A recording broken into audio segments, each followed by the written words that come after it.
Hi guys, today we're going to harvest our sweet potato and our yams because it's getting cold here. As you can see, we both are all bundled up. I got the one with the mouth because it's sweetie. So what's great about this one, you can already see they're popping out of the ground. So we're going to have to cut it right here.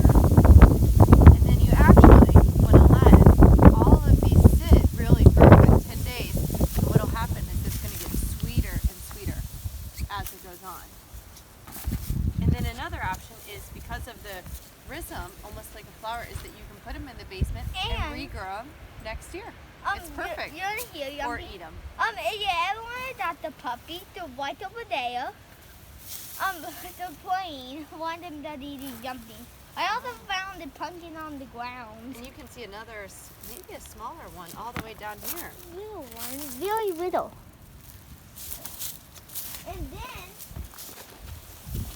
here. These two. Are we supposed to dig in the ground? There's one more in here, and just try not to use a shovel if possible.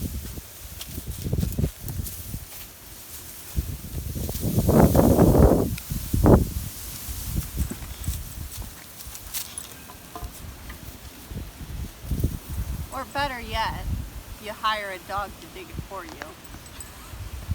Oh, you found one. He actually did.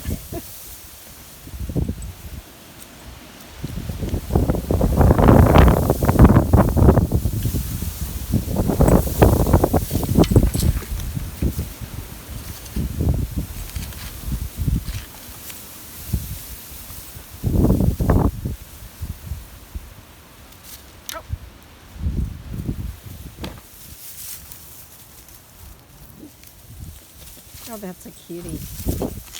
We're down to our last ones. Just make sure not to use a shovel. That's one thing. And it's short because we have clay. It only goes so far in. So we're going to go ahead and try to dig this one up. This one actually looks like a pretty big guy. Last year we thought we had the record there. And you can see some of them do crack. So we want to use these first. But I'm going to explain a little bit more inside how to clean them up as soon as we get this one out. It's like the big one we have, right? No, last year, remember, we thought it was a record. Don't cut any roots yet. Oh, that's a nice one. Oh, it cracked. Okay, let's see. There we go. Oh, wait, I'm on the video. All right, so we have all of our sweet potatoes in, and we actually aren't going to rinse them because what happens is if any moisture gets in there, they rot. So sometimes we just like to wipe them off with a dry towel. And as you can see, this one, this is one of the best looking ones. So these are our yams, and actually they are actually tubers is what they are. A lot of people think they're the other thing, which is interesting. So what we want to do is you can either put them in sand or non-touching for this, or cardboard as well. And you can also wrap them in newspaper.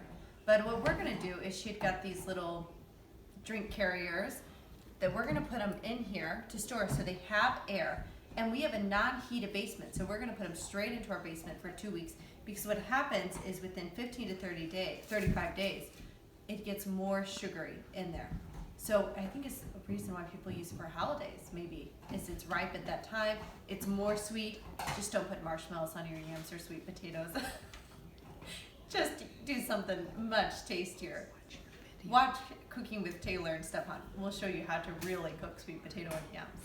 Okay, so, and something else with the ones that maybe they got hit by the shovel, so we'll use some of these to regrow. Either we'll put them downstairs to grow next year, or we're going to put them in pots to start growing our sweet potatoes right now, yams or sweet potatoes.